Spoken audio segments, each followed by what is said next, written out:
Welcome back to Sasquatch Odyssey.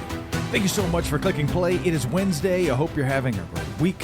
We have an amazing guest lined up for you. Make sure you head over to the 401 Files on YouTube, subscribe to the channel, show Ben some love.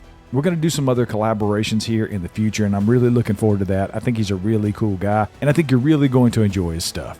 But enough of that. I know you guys are ready to get into it. Ben's on the line. He's ready to go. All that's left for you to do is sit back, relax, and enjoy the show.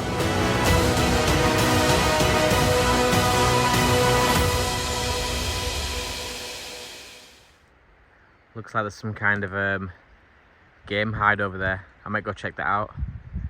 I'm in an absolutely stunning location at the minute. I just want to zoom out so you guys can see this, but yeah, absolutely beautiful. I just saw a huge buzzard about 10 minutes ago. It left this area and flew off into these trees. Lily's down there, you can see Lil. But yeah, absolutely beautiful.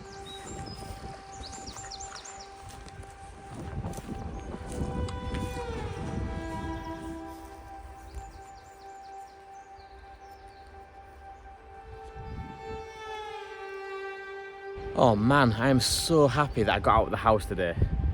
I woke up and for the last 2 days my brain has been really cloudy. I've been living in this brain fog for like the last 2 days, not doing really much of anything.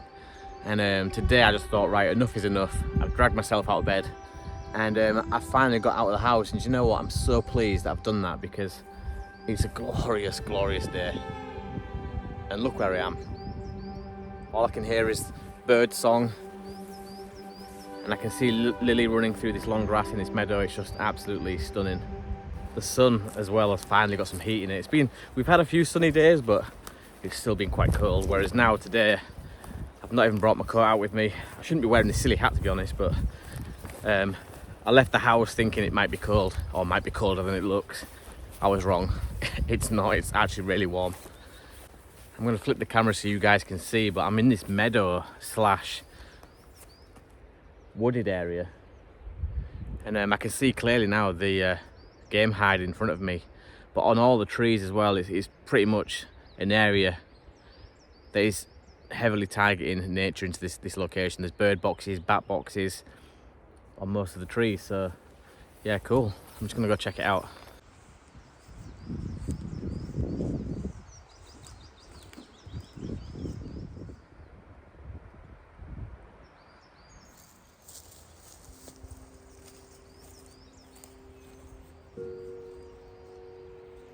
As I'm walking through this fairy tale landscape, trying to imagine something like a dogman or a Bigfoot type creature living out here and sharing the same space as all the other animals.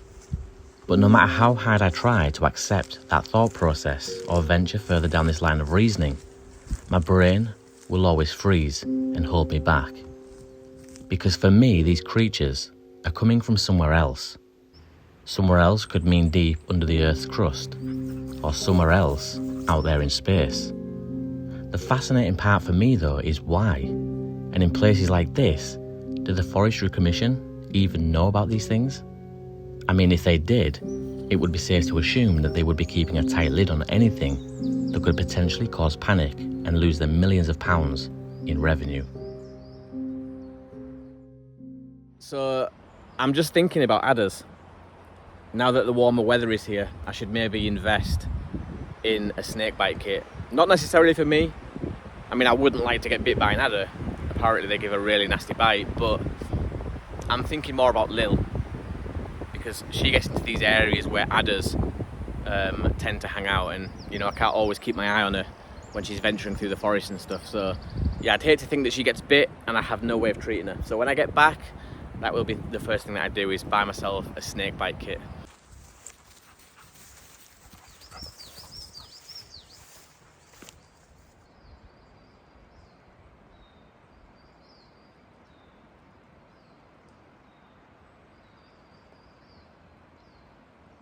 Where was he? That's what you get, you see, for not looking back.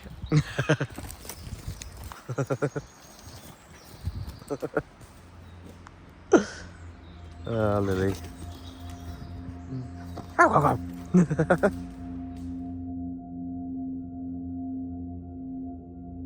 This is the not so glorious bit when you're out exploring, climbing up these great big hills. Oh, nearly fell.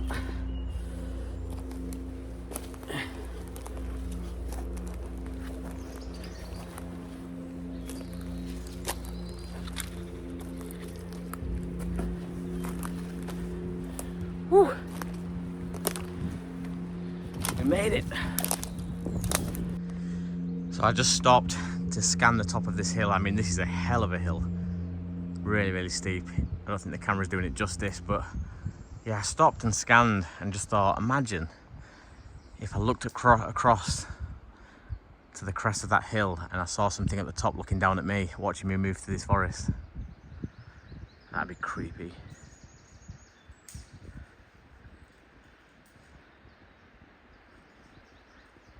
You do hear stories like that though. You hear a lot of stories like that.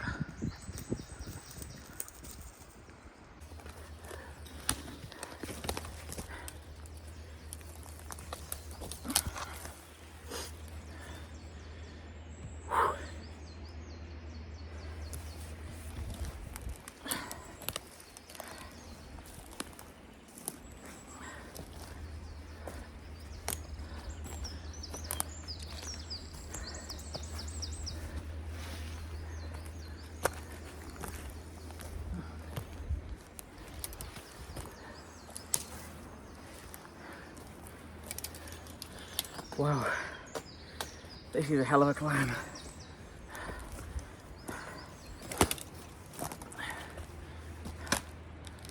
Whew. Oh boy, still got more to go. This is my type of exploring, my type of investigating, because where I am now, if you find any kind of a print, you hear any weird noise, or you see something like a cryptid, like a craft, anything like that, in this area right now, it rules out 99.9% of human interference. You can't fly a drone through this. There's nobody really stupid enough other than me to be venturing off the track this far out, climbing hills this steep through very dense wooded areas. It's just, I mean, you can tell how little foot traffic has come through this way, if any at all, because I've not seen no litter. Not one sweet wrapper, not one Coke can, nothing. Even animal sign at this point is becoming quite less and less. I'm not sure if that's because animals choose to stay closer to humans for whatever reason. It just seems that this area right now, I've not seen many game trails, I've not seen many deer prints or scat. So yeah, back to my original point, that is, if you see something in these areas, you know, it's definitely worth your attention. So this is a hill itself, but where this line is, it drops down again for another 20, 30 meters, and then again further down. So yeah, we'll keep going and see where we pop out at the top.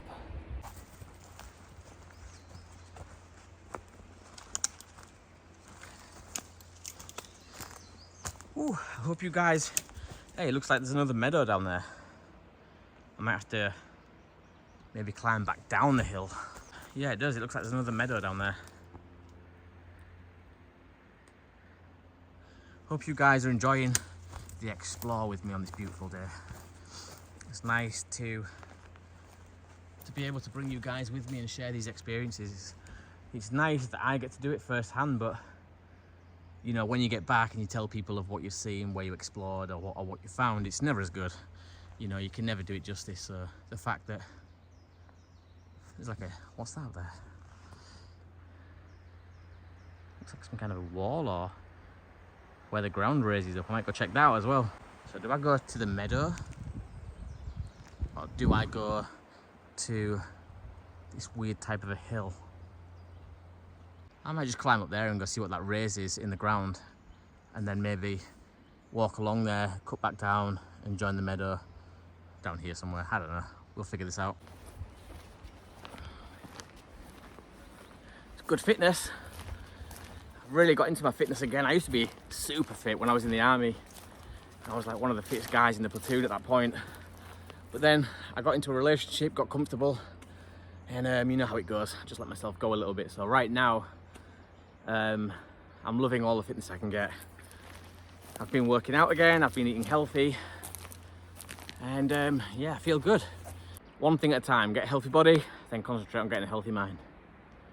Whew. I don't think it is anything up ahead, I think it's just where the ground the hell was that? I think it's where the ground raises a little bit. I'll go up there anyway, and I'll stick to the original plan. Once I get up there, we'll cut back down and go check out the meadow, if that's what it is.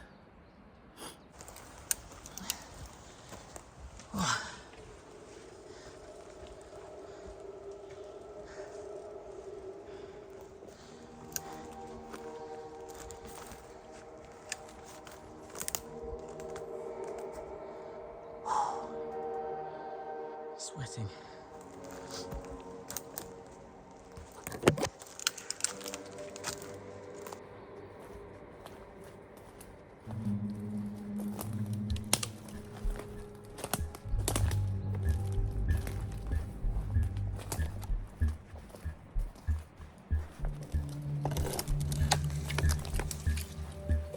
This is awesome. I'm having the best day. The best day. Lily's really enjoying herself. I need to find some water for like a river. That would be really nice. I just almost broke my arm, for anyone that's interested.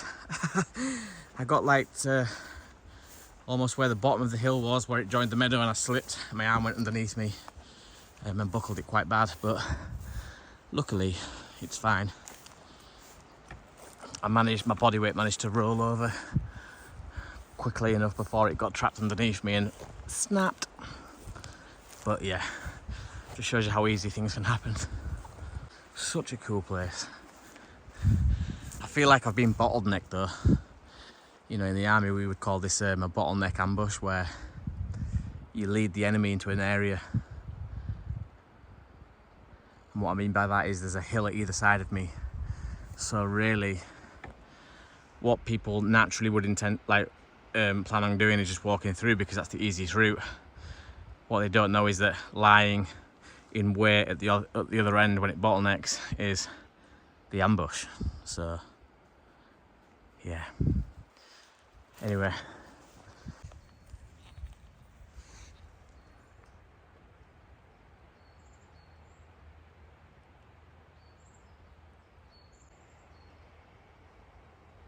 it's been there a very long time. You can see all the moss has made its way in.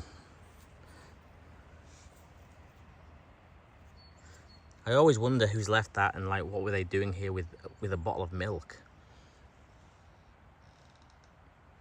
Northern Dairies, I wonder how old that company is.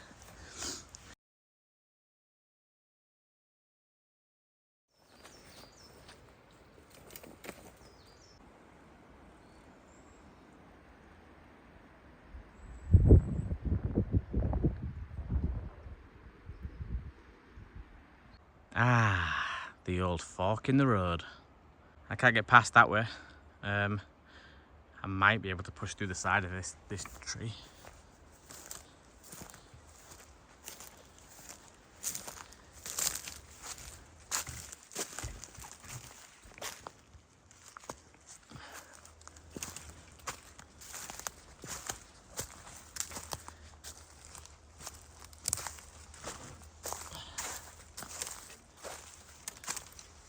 I don't really know what I believe when it comes to fae folk.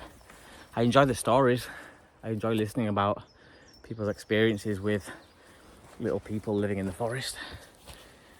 But I think we've all been brought up mainly on folklore and mythology regarding, you know, elves and fairies, things like that. So it kind of puts a bad taste in the mouth when it comes to the believability factor. But again, who am I to say what is real and what isn't real? You know, if someone would have said to me growing up, oh yeah, there's a bipedal green creature out there walking the woods that's undiscovered with a little tiny head, and you know, would I have believed that? Probably not.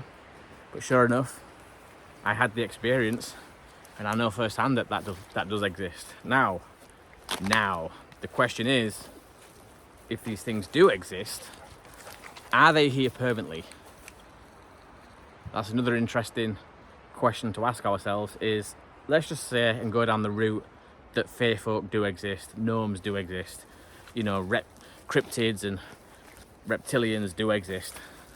Are they here permanently, or do they come through from somewhere else? Are they intermittently crossing through from their world into our world, and it only happens for a brief period of time before they snap back into their world? You see, now that makes me believe anything and everything is possible.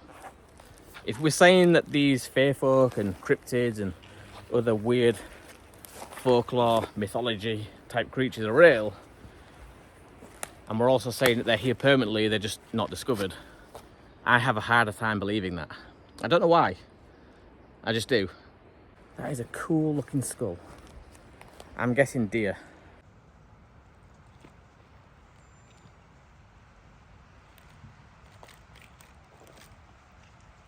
I think that was a white-tailed deer skull. Weird though, I always find just partial skeletal remains. It's never a full body or a full skeleton remain. It's always just like a skull or a femur or a jawbone. People will say, yeah, well, critters tend to drag the rest of it around. Like, what? All the time?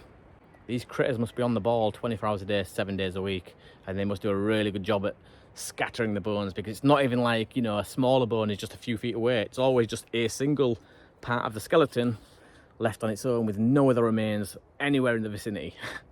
So, yeah, I don't know what's going on there, but it's always the case. What is that? Has she just found a balloon? So Lily was just stood up on this hill looking down at me for ages, and I was trying to call her, but she was stood next to some rubbish. I'm assuming it's rubbish, but it could very easily be a balloon.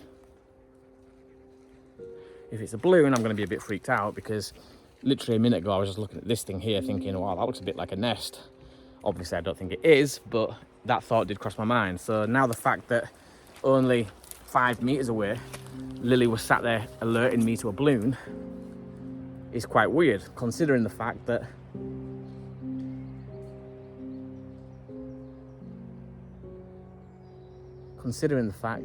balloons are always finding their way into my line of travel, regardless of how far off the beaten track I am. And usually when I find a balloon, there is weird things going on. And as I'm saying that, I'm looking around me, and the trees are all snapped at right angles, which is something else that I've reported.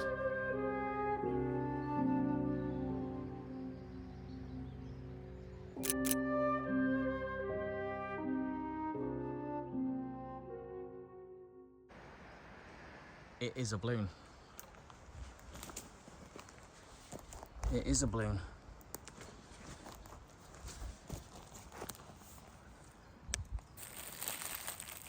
Guys, look at where the hell I am. I've walked about 3 miles to this location. I've crossed so many dead standing trees and gone through swamps, up hills, into valleys, crossed meadows. Lily was sat right next to this. But maybe Lily knows that I show interest to these things, because she was sat right next to it. And she does get out with me a lot filming, and she does see me sit by these things all the time, so maybe in her mind she's like, hey Dad, I've got one of those things you like. I don't know, but she was obviously interested in it. So yeah, a deer skull, a balloon, all the trees snapped at right angles in that little bit of the valley, and what looked like a pile of trees stacked up against another tree to form some kind of a makeshift shelter. I don't know, I could be clutching at straws here, I could be reaching, this could be all just me joining dots that are not there, but there's no denying that this is yet another balloon.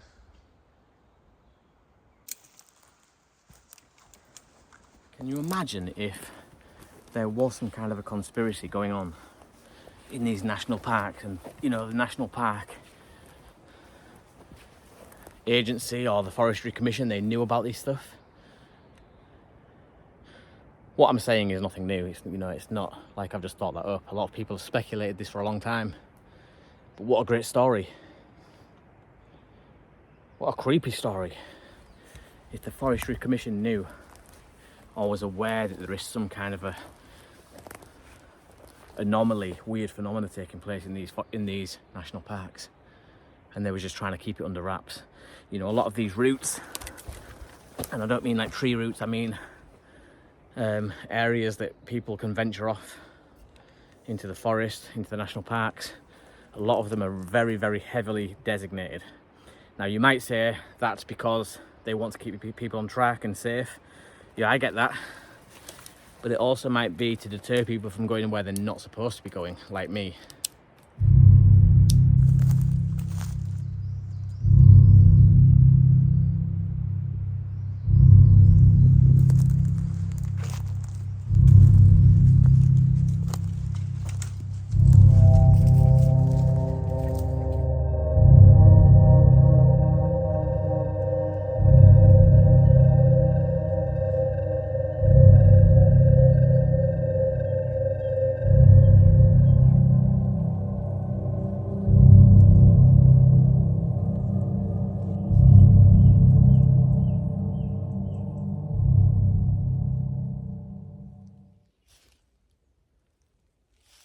What a weird turn of events.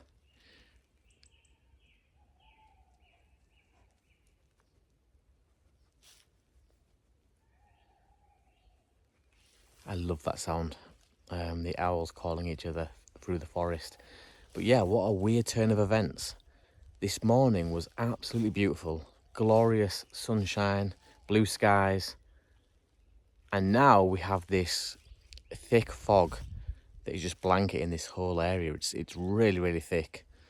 Especially out on the tracks. You can't see more than 10, 15 meters ahead of you. This would be a horrible time to see something. That sounded like a peacock. I'm pretty sure that was a peacock call, which is weird considering that we're in the forest. Usually they're on like big manor houses and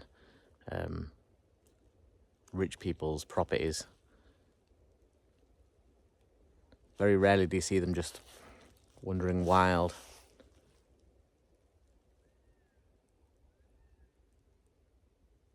As if it isn't bad enough seeing something like a cryptid, a craft hovering a few feet off the ground of unexplained origin. As if that's not as bad to stumble across something like that in the forest.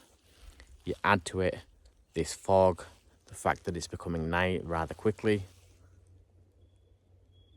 And yeah, that would be terrifying, right? Life-changing, in fact, right about now to have an experience. So I'm really praying that tonight, of all nights, whatever creepy phenomena exists out there can hold out for a better night. A night that's a little less creepy. As you can imagine, I get loads and loads of stories sent in to me from people who have had experiences here in the UK, but also around the world as well, regarding UFOs and the paranormal and strange cryptids. Now, I'm under no illusion. Some of these people could be lying to me to try and make me create a video or openly speak about their experience, just for them to then sting me and say, Ben believes everything, he spoke about my experience and it was all a lie. And that's why I can only go on what people are telling me at face value. I can't say this is 100% true. I can't say this guy is definitely lying, regardless of how insane or far-fetched it may sound, because I wasn't there. You know, I don't know this person personally, and I'd be stupid. I'd be stupid to commit myself to saying that, you know, I'm going to make a video on this guy's story because it was absolutely amazing, and then, you know, a week later he comes out and says, oh, it was all just a big joke. Me and my friends thought we'd send it into Ben for a laugh. And, you know, that is the line that I have to walk when receiving these stories and vetting my way through them. And that's how I've developed this way of dealing with stories, as to take them at face value. I find all stories amazing. Whether I believe they're real or fake is irrelevant, because as I've mentioned, if I ever do tell a story here on the channel from someone that sent a story in, ultimately you guys will be the judge, not me. And by doing it that way, I cover my own ass. You know, I'm an investigator, I've got a reputation to uphold. I don't want to be gullible, I don't want to be caught out by people who are just trying their hardest to stain these different phenomena, to give them a bad reputation. I don't want to be the person who puts my neck out on the line and says, yeah, I believe or I don't believe. If I do it in a way that lets you guys be the judge, that makes me feel a whole lot better. Sorry, I just got distracted because I'm looking over to the horizon and the sky is absolutely beautiful. There must be some kind of a big communications tower or high-rise building in the distance, because I can see a long line of lights. That's usually a good indicator of a tall building or a crane or something to warn any low-flying aircraft. But it's absolutely stunning, really, really beautiful. I'll try and flip the camera, but I don't think it will do it justice.